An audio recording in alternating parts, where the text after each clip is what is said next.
David Satcher, U.S. Surgeon General. Let me put my full weight down. That's an English translation of an African phrase meaning to take responsibility for one's life. Today I'm here to talk with you about putting your full weight down against hypertension and stroke-related diseases. Along with thousands of black health professionals who are concerned about the health status of minority populations, I'm here today to urge you to take action against the third leading killer in our United States, stroke. And who is stroke killing? The death rate from hypertension and stroke-related diseases among African Americans is almost twice that of white Americans. And twice as many African Americans who have a stroke die from the event compared to white Americans. In fact, more than 100,000 black people die each year from diseases that can be prevented or treated by changing their behavior. That death rate is tragic, it's needless, and it's expensive. In our communities, stroke is a health emergency. Stroke is among the 6 diseases most impacting African American populations. Stroke occurs in all age groups, genders, and races, but it occurs most often in our communities, with extremely high stroke mortality rates across the southeastern United States. Why is this killer focused on our communities, and what can we do about it?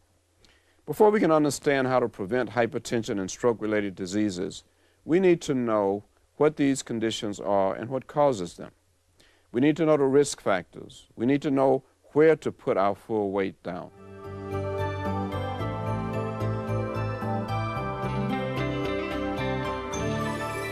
A stroke occurs when the blood supply to parts of the brain is suddenly interrupted, called an ischemic stroke or blockage, or when a blood vessel in the brain bursts, spilling blood into the spaces surrounding brain cells, called a hemorrhagic stroke or bleeding.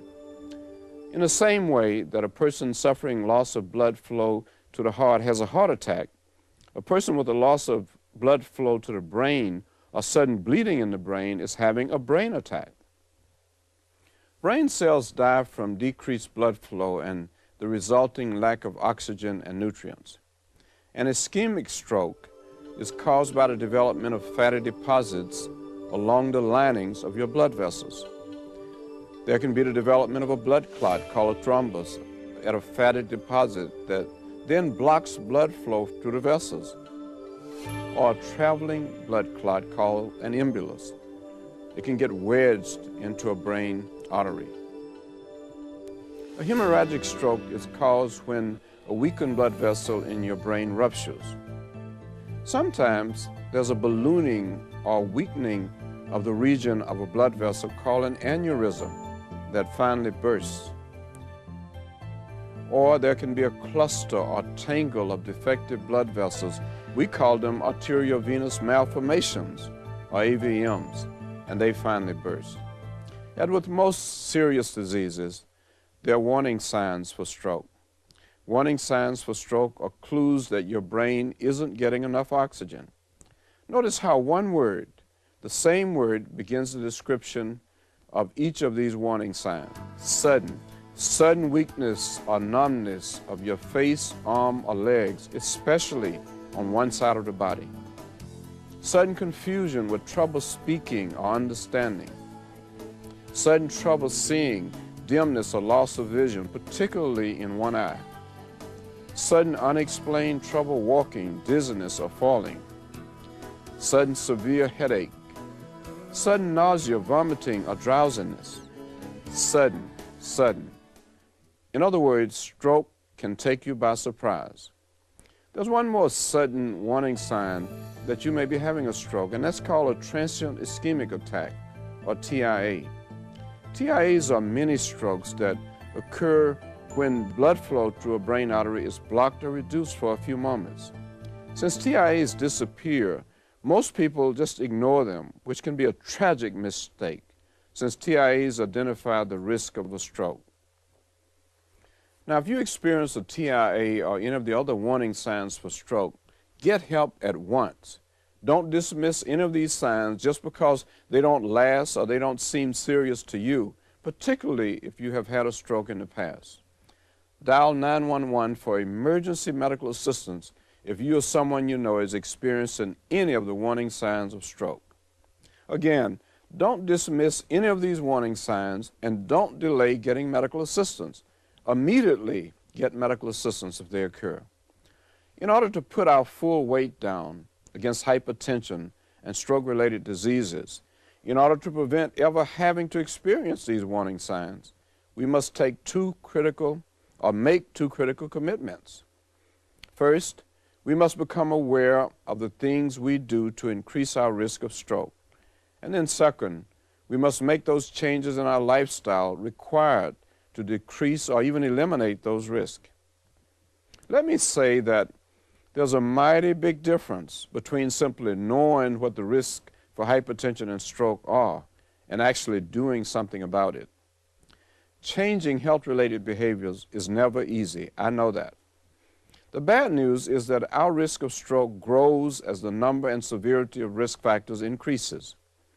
And according to the National Institute for Neurological Disorders and Stroke, scientists have found more and more severe risk factors in African American communities. Now, the good news is some of the most important risk factors can be treated. Of all the risk factors that contribute to stroke, the most powerful is hypertension or high blood pressure.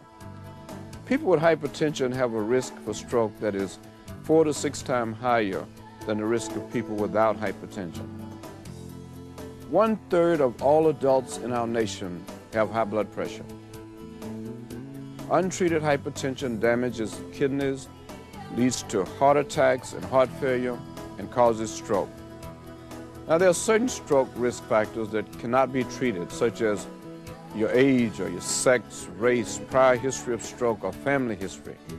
But hypertension is one of those risk factors I mentioned that can be treated, even prevented, by making some changes in your lifestyle. You can decrease your chances of getting hypertension and therefore decrease your chances of having a stroke if you do the following. Maintain a proper body weight. Avoid drugs known to raise your blood pressure. Cut down on salt intake. Eat fruits and vegetables to increase potassium and fiber in your diet and to reduce fat. Be physically active, at least 30 minutes a day, 5 days a week. Avoid excessive alcohol consumption. And stop smoking. Whatever you do, stop smoking. If you don't smoke, don't start. I want to emphasize the importance of that last risk factor. Cigarette smoking is critical. Not only does cigarette smoking contribute to the buildup of fatty substances in the carotid artery, the main neck artery supplying blood to the brain, it also raises your blood pressure. It reduces the amount of oxygen your blood carries to the brain, and it makes your blood thicker and more likely to clot. No matter when you quit smoking, you reduce your risk of lung disease, of heart disease, of cancer, and you reduce your risk of stroke. I urge you to take full advantage of the messages being shared with you today. Be knowledgeable. Health professionals, through literature from the American Heart Association, the American Stroke Association, the National Institute for Neurological Disorders and Stroke, and others are here to teach you. Now is the time for each of us to put our full weight down, to save our lives and those of our family and friends. Let's get busy. Thank you.